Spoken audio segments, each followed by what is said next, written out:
What is good, everybody? My Paper Moon fam. It's your boy, PaperSin, back with another film theory reaction.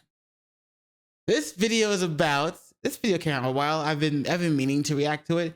This video is called Film Theory in the Avatar Cycle. Avatar, The Last Airbender. And it's by the film Theorists. Link to the video and the description and the channel, will be in the description below. Don't forget to check those out. And yeah, don't forget to do those three things I like to ask you to do. Like, comment, and subscribe. And don't forget to hit the notification bell for more videos. Yeah. Okay. Let's get into it. Oops. Wrong button. Game. Film. Food. Long ago, sound theory. Are you gonna do a sound? I don't know why I'm thinking the word sound, but at first I thought that's what it's kind of like what they said almost. Maybe I just hearing things and like the glitch. But if they do a sound theory, that's a cool clip. Cause like there's so many things you can do a sound theory on. So the four channels lived together in harmony. But then everything changed when the YouTube algorithm attacked. Only MatPat, master of all four theories, could bring balance to the channels. But when YouTube needed him most, he vanished. But I believe that MatPat can save the world. Master of all four theories could bring balance to the channels. But when YouTube needed him most, he vanished. But I like how they have their merch in the video. Like you don't really notice it until you notice it. You feel me? As soon as they started, whoop. Hey yo, did you catch that? It's like a quick second. You feel me? I like it a lot. Good stuff. I believe that MatPat can save the world.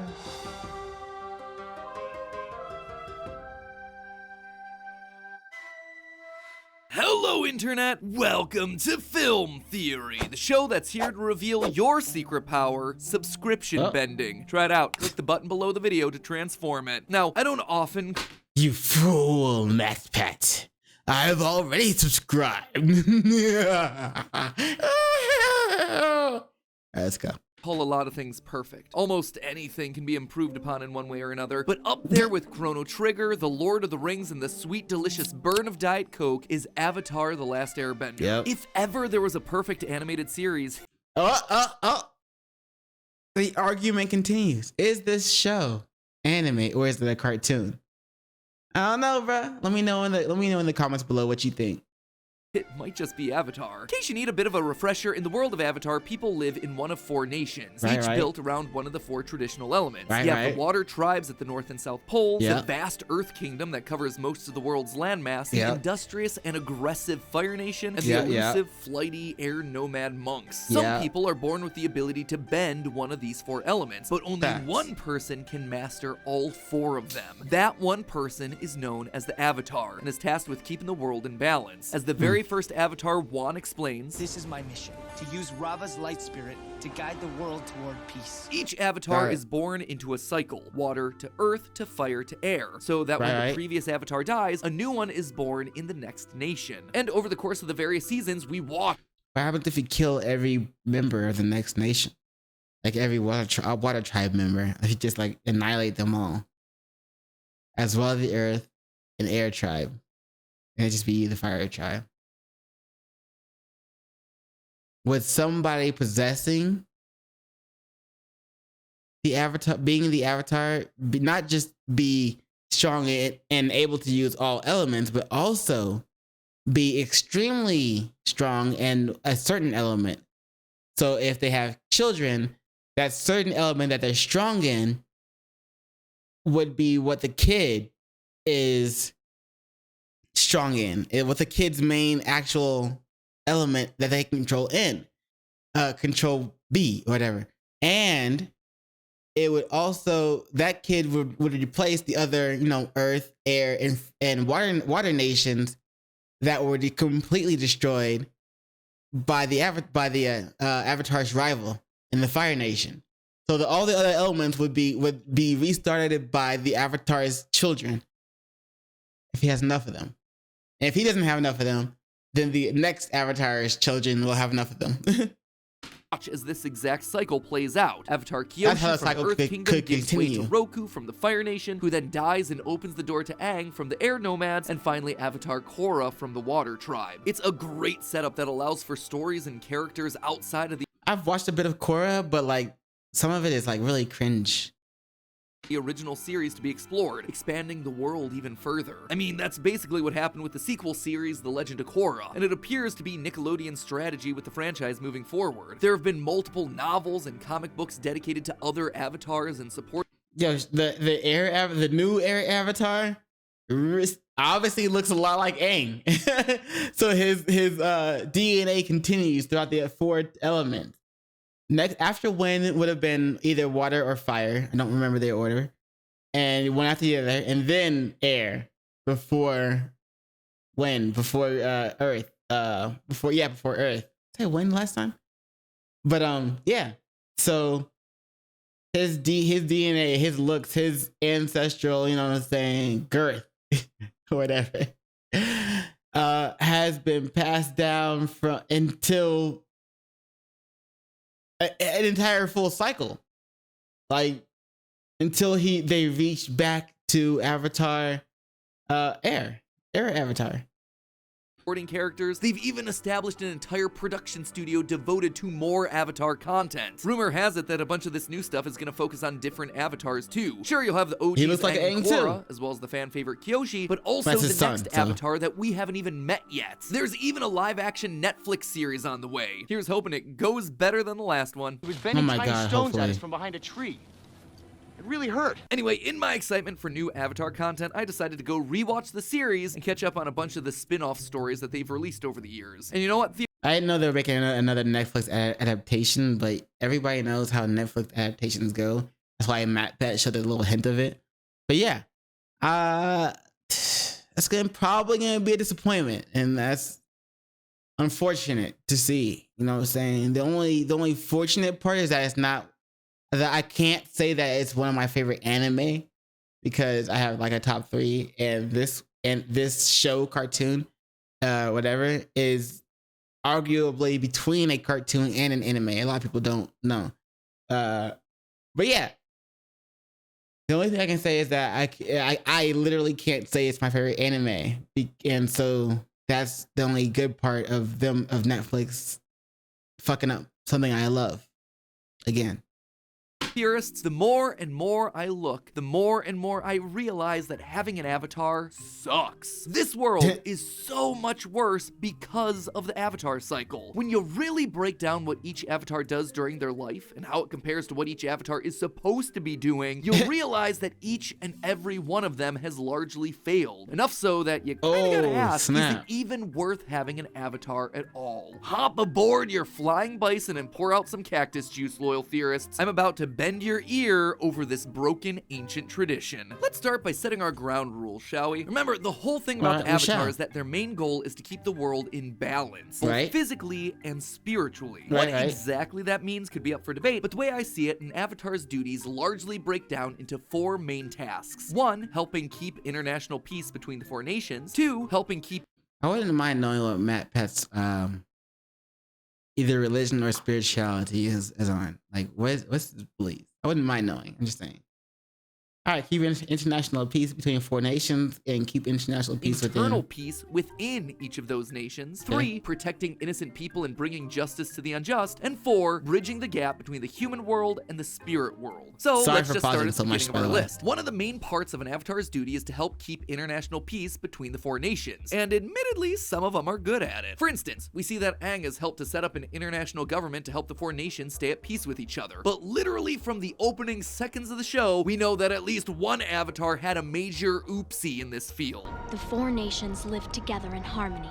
Then, everything changed when the Fire Nation attacked. The whole premise of the entire franchise starts with a giant international war, and it all happened because of the failure of the Avatars. On one hand, we could blame Aang, who ran away from his duties, which in turn opened up a power vacuum that allowed the 100-year war to begin. But he was also literally 12 years old at the time, so it's kind of hard to fault him for that one. Instead, the true failure falls to Aang's predecessor, Avatar Roku. Hello. Hello, millennials. I am also a millennial. Fault him for that one. Instead, the true failure falls to Aang's predecessor, Avatar Roku. Roku was childhood friends with Fire Lord Sozin, the Fire Lord who started the war. And what's worse, Roku knew that Sozin wanted to... Even though it's kind of like technically like Zegen shit, but you get what I'm saying. Zegen or extra, whatever. Conquer these other nations. I've been thinking we should share this prosperity with the rest of the world. In our hands is the most successful empire in history. It's time we expanded it. So what did Roku do to stop it? Yeah, he basically gave Sozin a slap on the wrist and a stern talking to. By his own admission, Roku's indecisiveness, and let's be honest, favoritism to his friend and home nation, was a huge weakness which ultimately led to tons of unnecessary death. In my life, I tried to be disciplined and show restraint. Imagine if, we're only 5 minutes and I keep stopping it. We're like 12 minutes in now. Sorry. Not sorry. But like, imagine if he had just nuked him right there. There would have been no problems, bro. Just saying. But it backfired. If I had been more decisive and acted sooner, I could have stopped Sozin and stopped the war before it started. Instead, his actions led to Sozin's betrayal, his own death, and a war that lasted generations. His failure led to the complete annihilation of the Air Nation, as well as all the loss of life that comes with a war of conquest. He messed up. Not exactly gonna be making Watch Mojo's top 10 list of moments that brought balance to the world. And here's the thing, we don't have to look at Roku or Aang to see the Avatar's failures here. In the prequel novels, we learned that Avatar Zito, the Fire Nation avatar before Roku, was born into a time of great strife for the nation. And instead of working internationally like most other avatars, Zito decided to focus on the domestic politics, becoming a bureaucrat within the Fire Nation to help his people. Though he helped shepherd the Fire Nation back to prosperity, he did this at the expense of all the other nations. This eventually... So if you think about it, the avatars, all of them from ever since the first one, they all failed. Because they should have been there to guide him in a direction that would that they originally were meant to be guided, be put on, and which is to unite and help all of the unions of the elements of the people, all of them together, and not do this, like not stray off the path. So all of the avatars, like literally the farther back you go, ever to the first one, they all failed. The first one failed. And that, you know what I'm saying? I don't care if it's the first one or the 370th or the 1,000,000th one, whatever, it doesn't matter. Like, the first one should have still been able to move himself to the front of the line and be like, hey, this is what's going on. This is what we should be working on. This is what you're trying to do. This is not our path. We need to move towards our path and continue what we're supposed to be doing and continue maintaining balance. But if you watch the cartoon / anime, if you watch Avatar: The Last Airbender from, the very first season, the very first episode to now, then you'll see that they mess that up. Because in that first season or whatever, when Aang first taps into it, is it when he first taps into it? But when one of the moments when Aang taps into all the Avatar's state and he sees all of his ancestors, the very first one that's right next to him is the last Avatar, the one who followed another mistake, slowly followed another mistake, unintentionally slowly followed another mistake. But that first one should have been able to move himself to the front, and we did not see that in that moment. You feel me? In the cartoon, we didn't see that moment. So the fault technically goes back to him. Led to an event known as the Platinum Affair shortly after his death, which saw the Fire Nation and Water Tribes secretly backing a challenger to the Earth Kingdom throne. When this was discovered, it led to all three nations becoming incredibly isolationist. Because of this, Zito's immediate successor, the air nomad avatar Yang Chen, would look back on Zito's legacy as messy. So as you can... Oh, okay, that's the past avatar. That's why Aang looks like her. She doesn't look like Aang looks like her. Got it. already start to see having one person solely responsible for policing the entire bending world is like an impossible task. Time is going to be the Avatar's most limited resource, and the decisions that they make on how to spend that time inevitably means that they're going to have to sacrifice one major part of their duty. Obviously for Zito, focusing all of his attention on bringing prosperity to the Fire Nation meant that he let conflict arise within other kingdoms with the Platinum Affair. We see a similar situation arise in the Avatar Kyoshi books. The Avatar before her had a singular focus on dealing with the spiritual duties of the role. This meant that he neglected his responsibilities as a politician. His neglect of the physical world allowed the Earth Kingdom to become destabilized by infighting, and Kyoshi was basically forced to spend her entire life cleaning up that mess. But don't feel too bad for her. She caused even more problems than she solved. Case in point, Chin the Conqueror. Now, real quick, oh my god, okay, this is too much. All right, ignore this part. Ignore it. This is a little too much. But if you really think about it, in the Avatar cartoon, anime, whatever world, the Avatar was literally, you know what I'm saying, God. Was their God. Like, they would always come through every time. There's always one present, right? And sometimes they favor certain nations, but they all have one duty, which is to keep, you know what I'm saying, the spirit realm and the natural realm, or the earth realm, whatever, as or not unified technically, but like, you know what I'm saying, don't favor one or the other and keep them all maintained and chill. And slowly it got corrupted.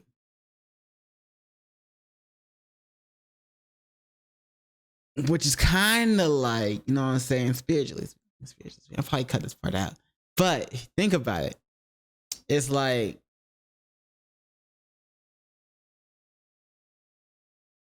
religion slowly got corrupted. Anyway, yeah, I'll probably cut that part out. Now, this guy was a warlord standing up against a corrupted king. That said, Chin was far from a hero. As Kyoshi herself says, a horrible tyrant. See? Chin was expanding his army to all corners of the continent. This seems like the exact sort of situation where an Avatar should stand up and help make peace, right? A rebellion is threatening to destabilize an entire kingdom, and both sides are led by awful people. The keeper of peace and balance should probably be looking into solving this issue. Even Kyoshi herself says, Chin the Conqueror threatened to throw the world out of balance. There's that word, balance. So what did Kyoshi do to stop Chin? Nothing. Literally nothing. Chin was able to conquer almost the entire continent. Kyoshi only decided to step in when he showed up at her doorstep to take over the peninsula that she called home. When she showed up at his doorstep. While he took our home. Yeah, sure, Kyoshi. Looks like you were getting right to that. So now that Chin is literally right in front of her, you would think that this is a good opportunity to try and stop his conquest and restore balance to the Earth Kingdom. Nope! Kyoshi uses her power to disconnect the peninsula from the mainland and then proceeds to yeet it out into the middle of the ocean. Seriously, in what's arguably the most impressive display for an Avatar's powers that we see throughout the entire franchise, all Kyoshi does is pull a giant, I'ma head out. Chin's conquest was only stopped because he was too stubborn to... Hey, yo! That's the first time and probably the last time ever we will see Matt Pat say, or hear Matt Pat say, I'm out, I'm head out. He'll never say the word I ever again. You feel me? Like he's never gonna say I'm gonna head out ever again. You feel me? This is a historical moment. Like, embrace that right there. Embrace that. Come on. One more time for the one time. Arguably the most impressive display for an Avatar's powers that we see throughout the entire franchise. All Kyoshi does is pull a giant, I'ma head out. Chin's conquest was only stopped because he was too stubborn. Yes. And the perfect time to release that video during Black History Month. Shout out to Matt Pat, bro. W for Matt Pat right there. Just doing that, bro. Shout out to him, yo. To get out of Kyoshi's way, falling to his death. One more time. Throughout the entire franchise, all Kyoshi does is pull a giant, I'ma head out. Chin's conquest was only stopped because he was too stubborn to get out of Kyoshi's way, falling to his death as Kyoshi Island was being formed. But I assure you, I would have done whatever it took to stop Jin. Really, Kyoshi? Sure looks like you got some massive revisionist history going on there, because you didn't do a gosh darn thing in the months leading up to him coming to your peninsula. You that doing philosophy runs deep in the village that Kyoshi leaves behind. Towards the beginning of The Last Airbender, Team Avatar lands on Kyoshi Island, where the guiding wisdom of all the Kyoshi stands is, yeah, it's not my problem. Kyoshi stayed out of the war so far, and we intend to keep it that way. Heck, even the Earth Kingdom Capital's catchphrase, there's no war in Ba Sing Se, follows the same attitude. Ignore the problem. Deny. Close your eyes, and it just goes away. Admittedly, things seem to go much better under Roku's tenure. And after Aang ends the 100-Year War, things again seem to go smoothly. But under Korra, there's civil conflict after civil conflict. She was Avatar during the Water Tribe Civil War. Under her watch, the Red Lotus assassinates the Earth Queen, and in the aftermath, Korra's inaction due to injury and PTSD lets Kuvira seize control of a great deal of the Earth Kingdom. Not a great track record and a long sequence of avatars dropping the ball. So now let's move on to our next criteria: protecting the innocent and bringing justice to the unjust. This one's a bit harder to judge because we don't see a lot of the data. See, that's the moment I was talking about. I know it's Avatar Roku that's in the front because he was like last Avatar, but the Avatar from the beginning should also be standing there. If they were never going to fall off track and become this trash, the Avatar from the first Avatar should have been there for each and every one of these avatars to help put them back on the right path. Just saying.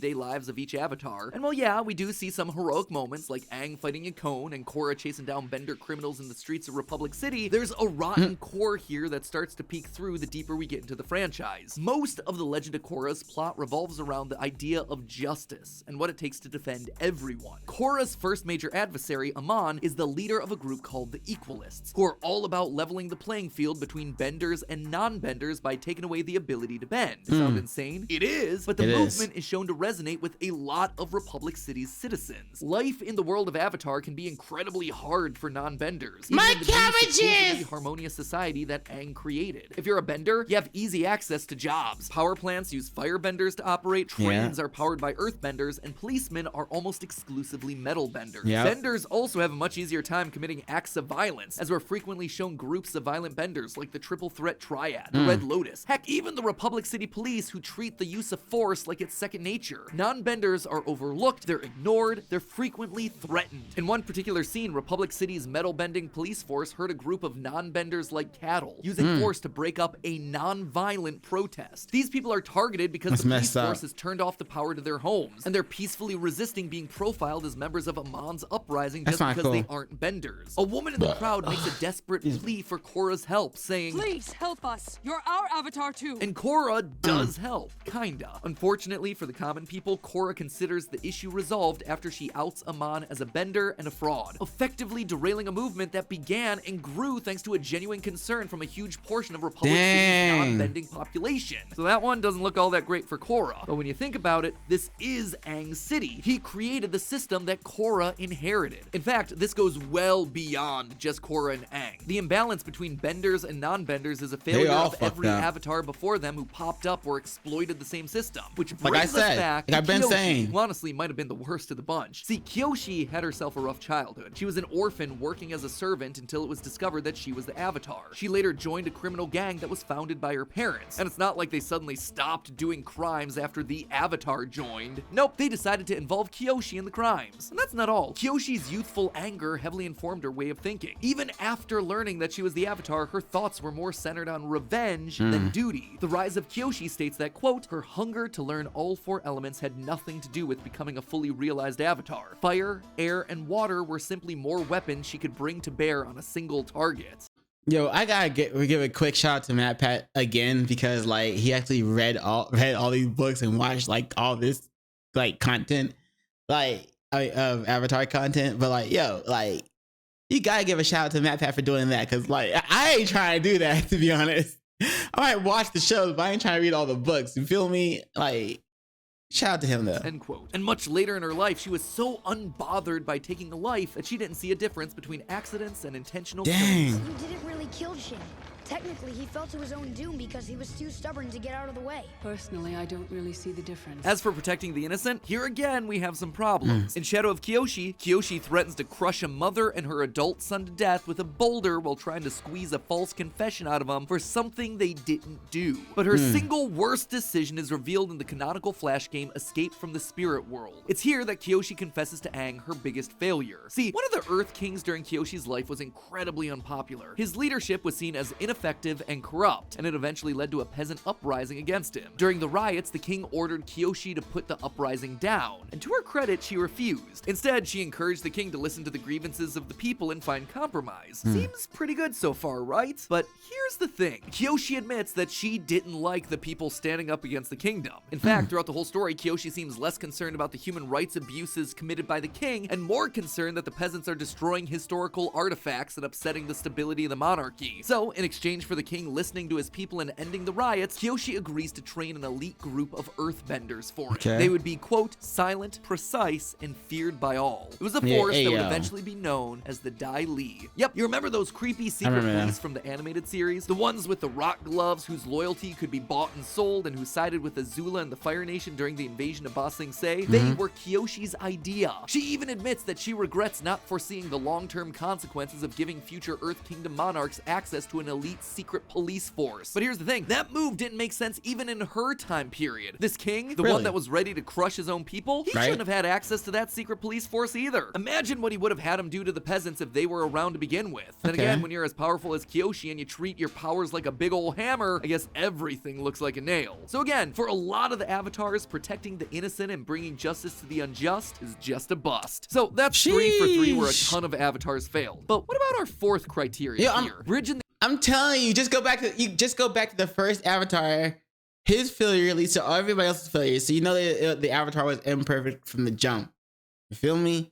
Like, the gap in keeping the peace between the human and spirit worlds. This is basically the thing that avatars are supposed to be good at. Surely there isn't a legacy of failure here too? Well, you would think, and then you would be wrong. We hear in the prequel novel dedicated to Avatar Yang Chen that when humans and spirits came into conflict, she would strike bargains that would get the spirits to leave humans alone so long as they took care of the physical world. And of course, humans did not live up to their end of the deal. As a result, spirits wound up committing a lot of violence against humans who broke their oaths. This in turn created a huge mess for the next Avatar, Kuruk, to clean up. We discover in the Kyoshi novels that Avatar Kuruk would end up spending most of his short life fighting the dark spirits empowered by Yang Chen's decisions. Finally, let's skip forward to Avatar Korra, who might just have been the Avatar to fail the most at this one. At the end of The Legend of Korra Season 2, Korra is subdued by her uncle Unalaq, who's merged with the dark spirit Vatu. Unalaq is able to rip the Avatar spirit Rava from Korra's body, severing her connection to the past Avatars forever. Thousands of years worth of knowledge snuffed out in an instant. Additionally, during this battle, we witness a world-shifting event called the Harmonic Convergence. Basically, a portal opens between the spirit and human worlds, allowing people and spirits to pass freely between them. At the end of it, Korra decides to keep the portals to the spirit world open, a decision that reverses the stance of the very first Avatar and fatefully combines the human and spirit worlds. At first glance, it seems brilliant, right? Wouldn't the peaceful coexistence between humans and spirits create a more meaningful bond between them? Well, like to think so. Not necessarily. The unforeseen consequence of these two vastly different worlds colliding is complicated and really doesn't scream balance. First, the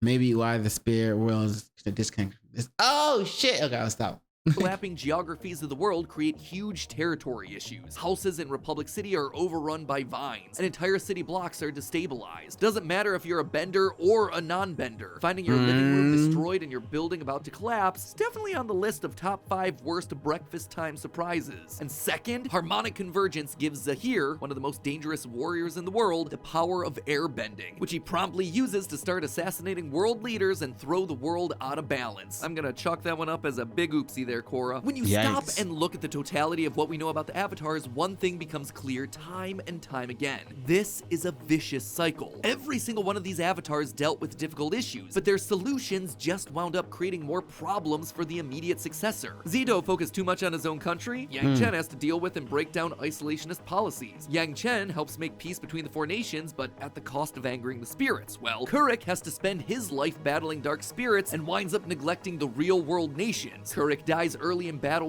Yo, how does every Avatar not have a disgust or despite in the previous Avatar. Like, you fucked up, so now I gotta clean up your fuck up. Oh, you made trash, so now I gotta clean up your trash. You know what I'm saying? Try not to cuss as much because, you know, Mama YouTube is not feeling it. But you made trash, but now I gotta clean up your trash. But you made more trash, so now I gotta clean up your trash. They should all be mad at the other previous Avatar. I don't get it.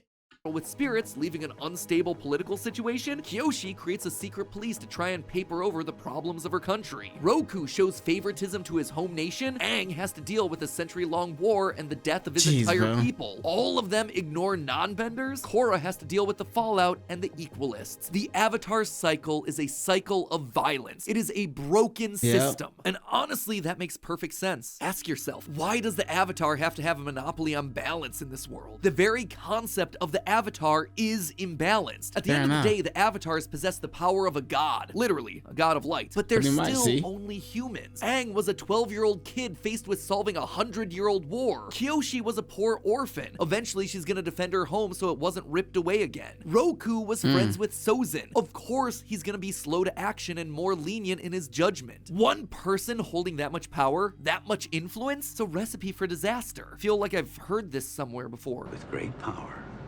comes great responsibility. In the end, the really successful avatars, or maybe the least unsuccessful avatars, are the ones that don't do it alone. Aang saves the world from Fire Lord Ozai because he trusts his friends to help get the job done. Sokka, Toph, Suki, Zuko, and Katara are all off playing key parts in stopping the Fire Nation, while Aang has his rad Dragon Ball Z fight against Ozai.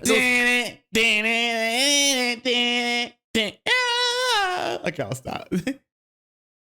Friends are just as essential after the war in helping him restore balance too. His friends help make and keep the international peace all in ways that Aang wouldn't be able to do on his own. It just goes to show that controlling all the elements in this world is meaningless if you don't also control the element of friendship. But hey, if you want more Avatar The Last Airbender content right now, go check out our previous theory talking about the science of water bending. Yeah, believe it or not, but what you see Katara and Aang doing in the series isn't that far out of the realm of possibility. Or if you want something a little different, I actually teamed up with Nickelodeon themselves and did a video breaking down whether or not a creature as big as Appa could actually fly. It's different, but it was a really fun collab with the people who made this show happen in the first place. Don't disrespect Appa, Matt Pat.